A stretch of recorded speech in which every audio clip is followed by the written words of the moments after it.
어우동야담을 찾아주셔서 감사합니다. 구독과 좋아요, 알림 설정은 보다 재미있는 영상을 만드는데 큰 힘이 됩니다. 그럼 이야기 바로 시작하겠습니다. 조선 중기 남쪽 작은 고을 아능한싱에는 윤가라 불리는 이름난 양반 가문이 있었다. 윤가는 대대로 선비 집안으로 엄격한 가풍과 절제된 예절로 고을 내에서도 손꼽히는 집안이었지. 그 집안의 외동딸 윤선아, 그녀는 18 꽃다운 나이로 글과 바느질에 능하고 무엇보다 기품 있는 용모로 누구나 한번 보면 돌아볼 만큼 고왔더랬다. 하지만 아름다움이 꼭 복이 되진 않는 법. 그녀는 일찍 어미를 여의고 엄격한 아버지 윤대감 밑에서 자랐지. 대감은 하루 종일 서책과 벗삼으며 집안을 차갑게 다스렸고 선하는 말보다 눈치로 사는 법을 일찍 배웠다. 그런 선아의 눈에 어느 날 하나의 그림자가 깊게 들이우기 시작했지. 그 그림자의 주인, 이름하여 칠복 머슴 중 가장 나이가 어리고 건장한 사내, 이마에 땀이 송글송글 맺힐 정도로 들이를 하다가도 고개만 들면 번뜩이는 눈매와 울퉁불퉁한 팔뚝이 눈에 띄었지. 남자와 가까이 대화해 본 적도 없는 선아는 문틈으로 그를 훔쳐보는 날이 잦아졌다. 그러던 어느 날 사건은 잔잔한 수면에 돌을 던진 듯 시작되었다. 하인이 다쳐 약초를 구하러 나간다는 핑계로 선아 아씨는 나귀를 타고 칠복과 함께 상기슬구로 향했지. 돌아오는 길 갑작스러운 비에 그들은 외딴 초가집에 몸을 피하게 되었고 그 초가 안에서 두 사람은 처음으로 단둘이 마주했다. 비에 젖은 적삼 사이로 드러난 선아의 속저고리. 그녀는 부끄러워 돌아앉았지만 칠복의 눈은 쉽게 떨어지지 않았지. 아씨, 불 피우겠습니다.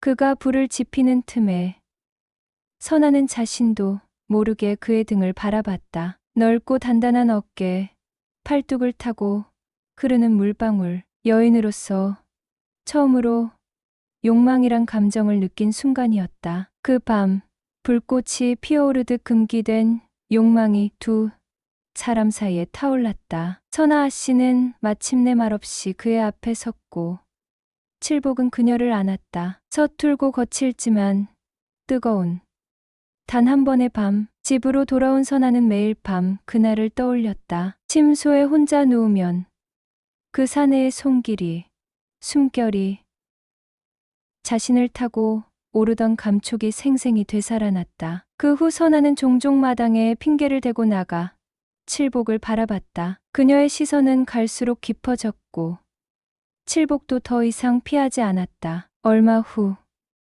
둘은 몰래 또다시 만났다. 이번엔 그녀가 먼저 그를 불러들였다. 칠복, 여기로 오너라. 저 물동이 좀 옮겨주게. 그는 방에 발을 들이자마자 문이 닫혔다. 아씨, 이러다. 쉿, 아무 말 말고. 그날 밤 두 번째 만남은 더욱 격렬했고 더욱 절실했다. 선아는 눈을 감고 속삭였다. 이 밤이 끝나지 않기를. 내 품에서 숨이 멎어도 좋으니. 그날 이후 윤선아와 칠복은 마치 불길 속을 걷는 사람들처럼 하루하루를 조심스레 살았다. 하지만 불은 억제한다고 꺼지지 않는다.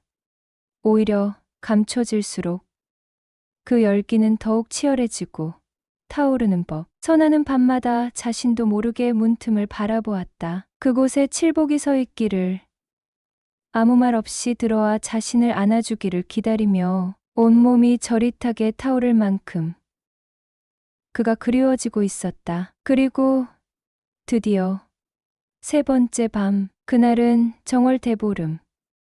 집안 어른들은 마을 축제에 나가 있었고 하인들 또한 술에 취해 뒷마당에서 떠들고 있었다. 칠복, 오늘 밤 나를 찾아와줘. 그녀는 낮에 옷감을 고르며 칠복이 듣도록 속삭이듯 말했다. 그는 아무 말 없이 고개를 숙였지만 눈빛은 짙은 어둠 속 불빛처럼 타올랐다. 밤이 되자 그녀는 일부러 문을 살짝 열어두고 촛불을 켜지 않았다. 달빛만이 방안을 희미하게 비추는 그 고요 속에 문이 살며시 열렸다. 그리고 그 문틈 사이로 그 사내가 들어섰다. 그 밤은 신분도 이름도 내려놓은 남자와 여자로서의 만남이었다. 그들은 더는 숨기지 않았다. 서로의 살결에 손을 얹고 조심스레 그러나 진하게 탐닉했다. 선아의 입술은 그의 어깨를 더듬었고 칠복의 손길은 그녀의 허리를 감쌌다. 그대가 없으면 숨을 쉴 수가 없소 선아 여인. 그대 품에 있을 때만 나는 살아있음을 느껴.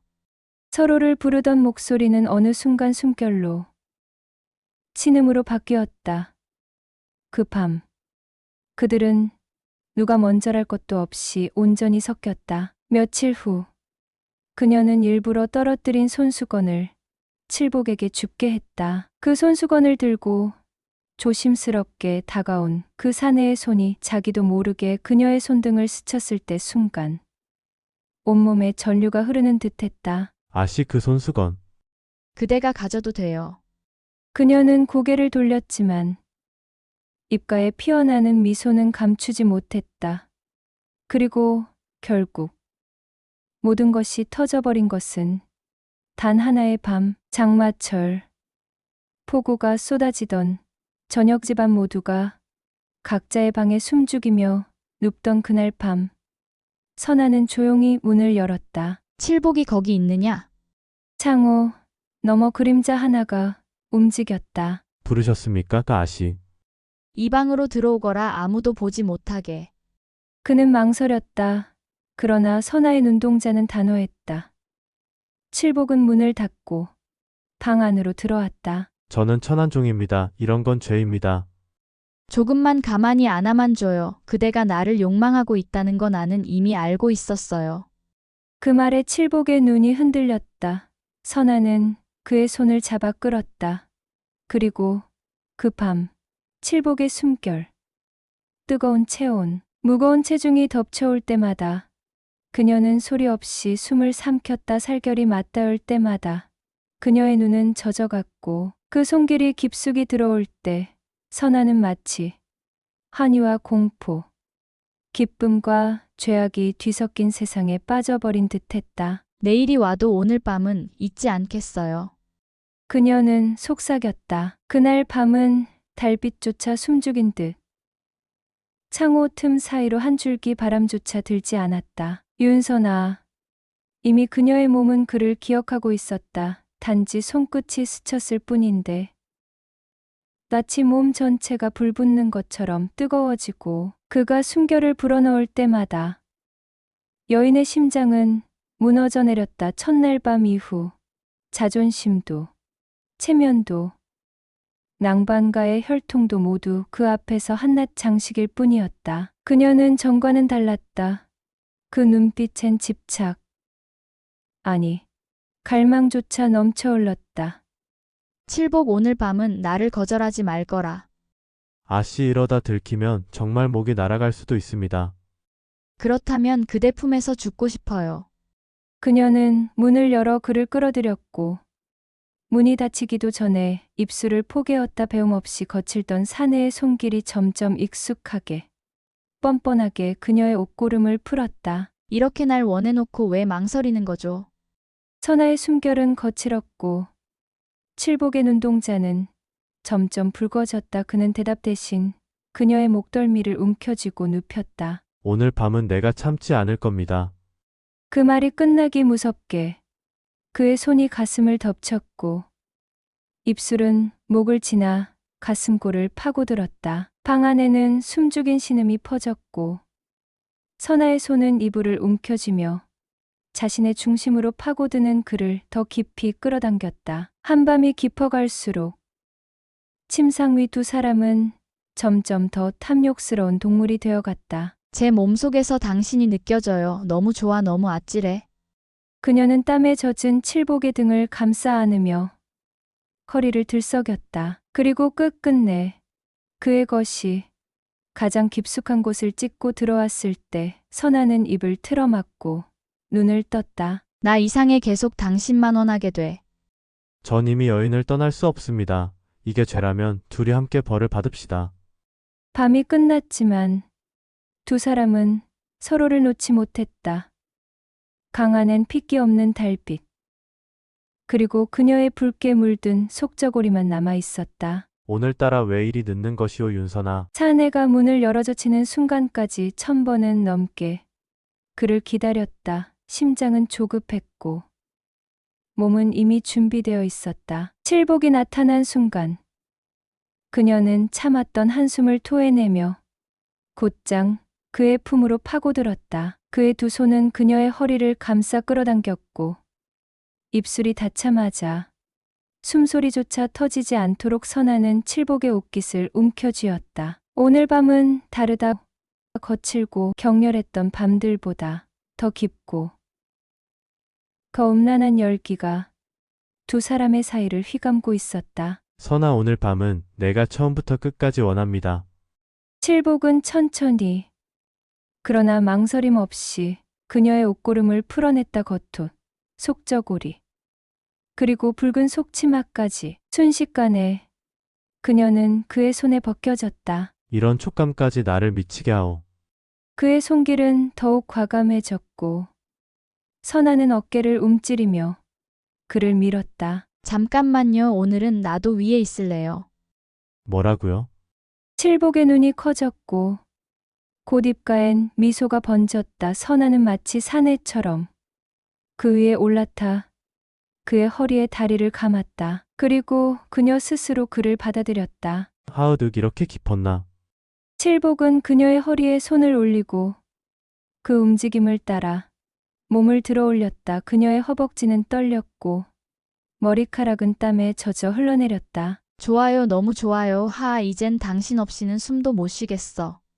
그녀의 중심이 떨릴 때마다 사내는 이를 악물고 신음을 참았다. 내 안에서 당신이 부딪히는 게 느껴져. 더 세게. 그날 밤 그녀는 수없이 올랐다가 떨어지기를 반복했고 침상은 젖은 살결과 신음으로 물들어갔다.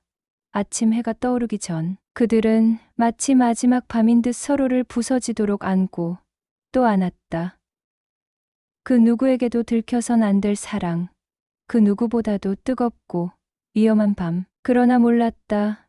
그 방문 뒤에서 아씨의 몸종, 대순이 입을 틀어막은 채 모든 걸 듣고 있었단 것을. 세상에 이걸 어쩌면 좋담. 아씨 그 혹시 몸종 개순이. 쉿 그 아이는 내가 잘 다루고 있으니 걱정 마세요. 윤선아. 아니 이제 나의 칠복을 자신의 남자라 부르기 시작한 선하여인은 침상 위에 앉아 머리끈을 풀며 유혹적인 눈길을 보냈다. 달빛이 창을 타고 흐르자 그녀의 벗은 어깨는 그 어떤 비단보다도 고와 보였다. 개순이 마리오 후겨 무슨 소리라도 했다면. 그 아이는 내가 돈과 비밀을 함께 쥐어주었소. 그리고 조금 더 입막음할 방법도 남겨두었지요. 선아는 침대 옆 찬장에서 조용히 작은 병 하나를 꺼냈다. 개순에게 건넸다는 그녀자용 보약하지만 그건 실은 감정이 흐릿해지고 기억이 엷어지는 약이었다. 내 비밀은 내가 지키오. 이제 당신만이 날 책임지면 되지 않겠소. 그녀의 손이 사내의 목덜미를 감싸며 천천히 입을 맞췄다. 오늘은 말보다 몸이 먼저였다. 칠복은 더는 머슴이 아니었다. 그녀의 침상 위에서만큼은 그 누구보다도 거칠고 능숙한 사내였다. 이제 그 입으로 아씨라 부르지 마시오. 오늘 밤은 그냥 선하여. 그렇게 부르면 나 당신 거 되는 거예요. 그녀는 웃으며 몸을 뒤로 눕혔다. 칠복은 그녀의 무릎 사이로 천천히 고개를 내렸다. 그 입술이 닿는 곳마다 선아의 숨소리는 거칠어졌고 손가락은 이불을 움켜쥐었다. 거기 안 돼. 안 돼. 하지만 사내는 멈추지 않았다. 오히려 더 깊이, 더 집요하게 그녀의 중심을 파고들었다. 선아는 목을 뒤로 젖히며 서늘한 쾌감에 떨리는 허벅지를 스스로 벌렸다. 그렇게 더 밤이 깊어갈수록 침상은 젖어갔고 신음은 수줍음을 잊은 지 오래였다. 그리고 그녀가 다리를 감고 사내를 깊숙이 끌어안는 순간 칠복은 참지 못하고 그녀 안에 모든 것을 쏟아냈다. 선아 나 넣었어. 괜찮아요. 이미 늦었으니까. 사내는 눈을 크게 떴다. 뭐요, 늦었다니? 내 몸속에 새로운 피가 자라고 있어요. 당신의 피가. 그 말에 칠복은 말을 잃었고 한동안 그녀의 뱃속에 손을 얹은 채 가만히 숨을 골랐다. 그러면 어찌하오 아씨의 신분이? 아니요. 이제 난 아씨가 아니에요. 이 밤마다 당신에게 내 모든 걸 준 순간부터 나는 그저 당신의 여자요. 그녀는 미소 지으며 그의 손을 뱃속으로 이끌었다. 이 생명도 당신 것이오. 그러나 그 순간 멀리서 인기척이 들려왔다. 누군가 사랑방 바깥에서 이들을 엿보고 있었던 것이다. 보았습니다. 모두 다. 익숙한 목소리 바로 개순이었다. 그리고 그녀의 옆에는 낯선 사내가 있었다. 그날 밤 사내종 칠복과 함께 저택을 몰래 빠져나온 윤선아. 하늘은 어두웠고 달조차 숨어 있었다. 칠보가 이 길을 따라가면 된다고 했지? 예, 아씨 아니 선아 여인 곧 산골 마을이 나올 겁니다. 그곳에서 우리를 아는 이는 없을 테니. 하지만 그들은 모르는 것이 있었다. 그들을 멀리서 따라붙던 시선이 있었으니 바로 개순이었다. 며칠 뒤 두 사람은 외딴 초가집 하나를 얻어 잠시 몸을 숨겼다. 그 밤 칠복은 물을 길러 갔다 돌아오지 않았고 선아는 홀로 그 작은 방에 앉아 점점 불러오는 배를 어루만지고 있었다. 그때 문 좀 열어주시오. 문 밖에서 들려온 굵은 남자의 목소리. 선아는 놀라 숨을 죽였다. 저는 이 산 너머 서시댁산에 성기찬이라 하오 이 마을 큰 어른이 물어보라 해서 왔습니다. 조심스레 문을 열자 긴 망건을 두른 장정이 짐을 들고 서 있었다. 혼자 계신 듯하여 위험하지 않으시겠소? 그 남자 성기찬 말은 점잖았지만 눈빛은 날카로웠다. 선아는 처음엔 경계했지만 며칠째 돌아오지 않는 칠복 때문에 그와 말을 섞기 시작했다. 아니, 혹시 사내종을 못 보셨습니까? 제 사내가 멧돼지를 쫓아 숲으로 들어갔는데. 그 산에 이름이 칠복이요? 네, 혹시 아세요? 성기찬은 말없이 허리춤에 찬 비녀를 꺼내 그녀 앞에 내려놓았다. 그건 칠복이 늘 차고 다니던 어머니 유품이었다. 이건 아니, 이게 왜 당신에게? 그 산에서 죽은 채 발견됐소. 짐승에 당한 듯 참혹했지요. 선아의 눈에서 눈물이 쏟아졌다. 하지만 그 순간 성기찬은 선아의 어깨에 손을 얹었다. 하지만 선아 여인 이젠 저라도 곁에 있어드리리다. 당신 혼자 두기엔 너무도 위태롭소. 시간이 흘렀다. 그 남자는 선아의 곁을 지켰고 마을 사람들은 그를 그녀의 지압이라 불렀다. 하지만 밤마다 선아가 잠든 틈을 타 그는 편지를 썼다. 마님은 아직 모르고 있습니다. 산의 종은 제가 처리했습니다. 곧 아이가 태어나면 계획대로. 그 편지는 개순에게 향한 것이었다. 그렇다 성기찬은 개순이 끌어들인 인물이었다. 본래 개순의 사촌 오빠였고 과거 몰락한 양반 집안에서 검과 술수를 배운 자. 개순은 그를 끌어들여 아씨를 몰아내고 대감댁 안채를 차지하려 했던 것. 하지만 문제는 그 성기찬이 진심으로 선아를 사랑하게 되었다는 것이었다. 아이를 낳은 선아 작은 손을 쥐고 흐느끼는 그녀를 보며 성기찬은 조용히 말한다. 이젠 모든 걸 접고 나와 함께 살아주시오. 나는 더는 연기할 수 없소. 무슨 말이요? 그 순간 선아는 그가 떨어뜨린 편지를 줍고야 말았다. 거기엔 칠복을 죽였다는 고백과 개순과 짠 계획이 모두 담겨 있었다. 선아는 한밤중 아기를 품고 산길을 달렸다. 성기찬은 뒤늦게 그녀를 쫓았지만 그녀는 절벽 끝에 서 있었다. 가까이 오지 마시오. 더 오면 뛰어내리리다. 선아, 아니 선아 여인. 나는 정말 그 모든 것이 연기였어도 지금 이 마음은 진심이요. 내 마음 따위로 내 칠복을 죽인 죗값을 씻을 순 없으오. 그녀는 눈을 감았고 그 순간 뒤에서 무언가 그녀를 덮쳤다. 다음 날 절벽 아래에서 발견된 것은 아기뿐이었다. 선아도 성기찬도 그 뒤로 다시는 보이지 않았다. 묘하게 익숙한 눈매의 소년이 낡은 목검을 휘두르고 있었다. 그의 어머니는 누구였을까? 그리고 그의 아버지는 정말 칠복이었을까? 그 소년의 눈매를 처음 본 순간 누군가는 오래전 사라진 한 사람을 떠올렸다. 그 시선, 그 눈빛, 그 안에 담긴 말 못할 망설임과 뜨거운 무언가.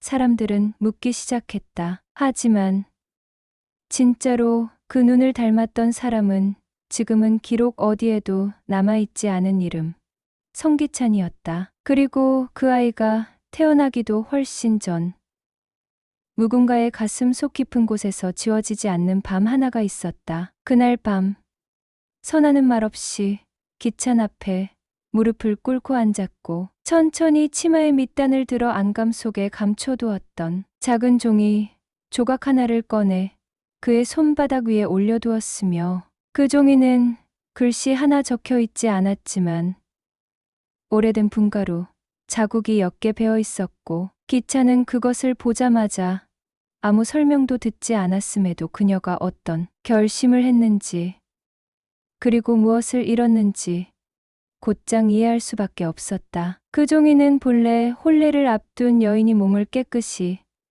단장할 때 사용하던 100분이 닿은 천조각이었다. 하지만 그녀는 그것을 찢어 감추었고 그 자국조차 흐려진 채 그 밤을 맞았다. 즉, 그녀는 이제 혼례를 치를 몸이 아니라는 것. 그리고 이 세상 누구의 딸도 누구의 신부도 되지 않겠다는 단념을 말없이 전한 것이었다. 게다가 마지막 혈육이 끊긴 날이란 말은 그녀가 몸 안에서 무엇인가를 잃었다는 것. 그것이 아이였든 가능성이었든 어머니가 될 수 있는 어떤 여정의 끝이 이미 그 몸에서 사라졌음을 의미했고 기찬은 자신의 무릎 아래에서 눈 하나 깜빡이지 않고 앉아있는 그녀를 바라보다가 한동안 말없이 손끝만 떨었다. 그리고 이상하게도 그녀는 그날 단 한 방울의 눈물도 흘리지 않았다. 다만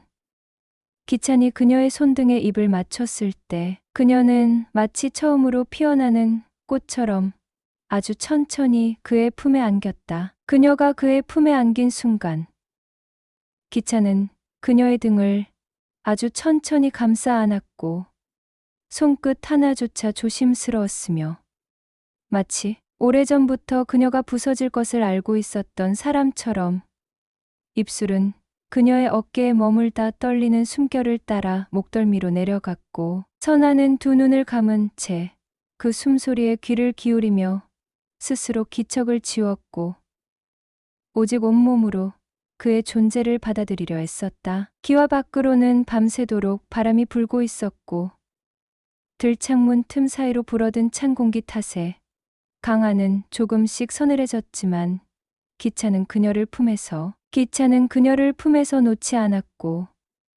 선아는 그 품 안에서 한 번도 말하지 않았으며 말 대신 자신의 손끝을 기찬의 가슴께에 얹고 심장 소리를 느꼈고 그 고르지 못한 박동이야말로 지금 이 남자가 자신과 같은 길을 걷고 있다는 것을 가장 분명히 알려주는 증거처럼 느껴졌다. 기찬은 그녀의 손등에 입을 맞추고 뺨에 입을 맞추고 이마에 입을 맞췄고 마지막으로 그녀의 입술을 향해 천천히 다가갔으며 두 사람의 숨결이 맞닿은 그 순간에는 등잔불도 스스로 꺼진 듯 방 안이 조용해졌으며 선아는 그 입맞춤이 오기까지 기다린 시간이 너무 길었다는 듯 눈을 감은 채 먼저 숨을 멈췄고 이윽고 처음으로 서로의 이름을 소리내어 불렀고 그 이름은 고요한 밤 속에서 뼈에 새겨지는 듯 낱낱이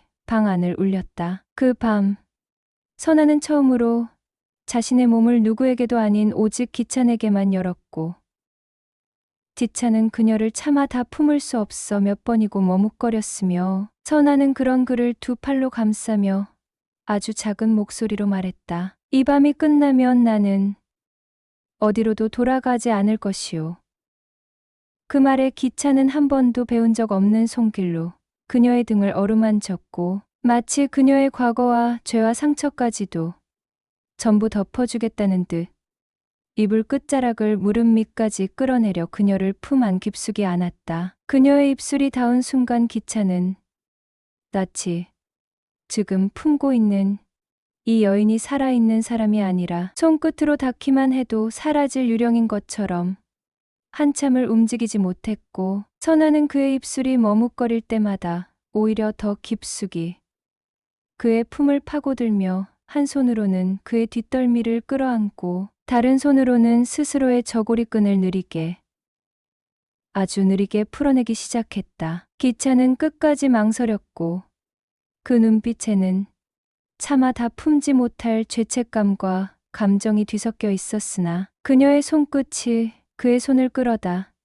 자신의 가슴께 올려놓는 순간 모든 이성과 도리가 그 자리에서 무너졌고 그 손은 더 이상 떨리지 않았으며 이제는 감추려 하지도 피하려 하지도 않고 마치 기다려왔다는 듯 그녀의 피부 위를 천천히 그러나 멈추지 않고 더듬기 시작했다. 방 안은 등불 하나 없이 어두웠고 외풍에 흔들리는 창호 소리만이 이따금 들려왔지만 그들의 몸이 맞닿을 때 나는 조심스러운 숨소리와 얕은 신음이 어둠을 가르며 퍼졌고 그녀는 기와 지붕 위에서 떨어지는 낙엽 소리마저 의식하지 못할 정도로 그 품 안에서 무너져 내렸으며 기차는 그 무너짐을 부여잡은 채 한순간도 그녀에게서 눈을 떼지 않고 온몸으로 그녀의 모든 것을 외우듯 더듬고 또 더듬었다. 그녀는 이불 속에서 기찬의 이름을 처음으로 낮은 소리로 부르며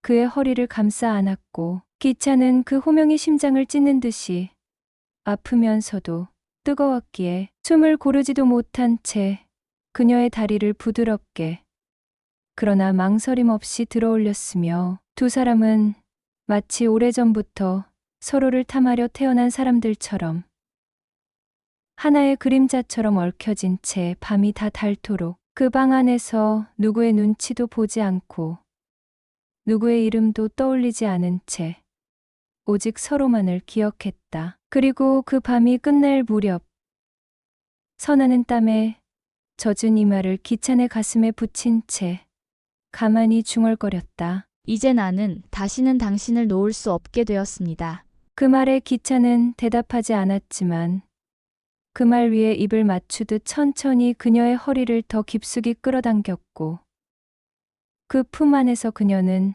아무 저항 없이 숨을 묻었다. 해가 뜨기도 전 새벽 안개가 골짜기를 타고 내려와 초가를 삼킬 무렵 기차는 선아를 품에 안은 채 여전히 숨을 죽이고 있었고 그녀는 그의 가슴에 귀를 대어 박동을 느끼며 아주 천천히 눈을 감았다가 다시 떴고 그렇게 아무 말 없이 두 사람은 다가오는 어떤 기척을 기다리는 사람들처럼 어둠 속에서 가만히 서로를 안고 있었다. 그 밤이 단순한 밤이 아님을 서로는 이미 알고 있었다. 그것은 몸이 아닌 운명이 섞인 밤이었고 한 번 섞인 운명은 다시 나눌 수 없다는 것을 그리고 그 운명이 피를 부른다는 것을 선아는 누구보다 먼저 예감했다. 창문 틈 사이로 바람이 조금씩 새졌고 방 안에는 어제 열기 대신 서늘한 냉기가 흘러들기 시작했으며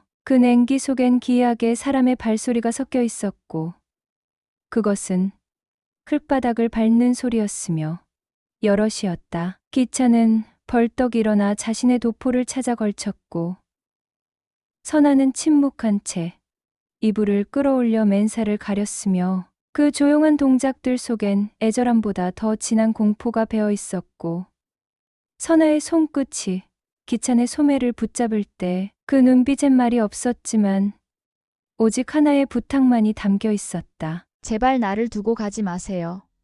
하지만 문 밖에서는 이미 말이 달리는 소리, 무쇠 신발이 바닥을 긁는 소리, 사내들이 숨을 죽이며 조심스레 둘러싸는 기척이 흘렀고 기차는 그 소리를 듣는 순간 본능적으로 깨달았다. 이것은 도망이 아니라 포위다. 지금 문을 열면 죽음이 먼저 들어올 것이며 문을 닫고 버티면 선아의 이름이 더럽혀질 것이다. 그는 망설이지 않았다. 자신의 칼이 놓인 장독대 뒤편으로 몸을 던지듯 나가면서도 문틈 사이로 마지막으로 그녀를 바라봤고 선아는 그 시선을 마주한 채 고개를 끄덕였으며 두 눈에는 눈물이 고이지 않았지만 입술은 떨리고 있었다. 기찬이 문을 박차고 뛰쳐나간 직후 방 안으로 외마디 비명이 들려왔고 그 소리에 놀란 새 한 마리가 귀와 지붕 위에서 날아오르며 그들의 사랑이 남긴 마지막 여운을 허공에 흩뿌렸다.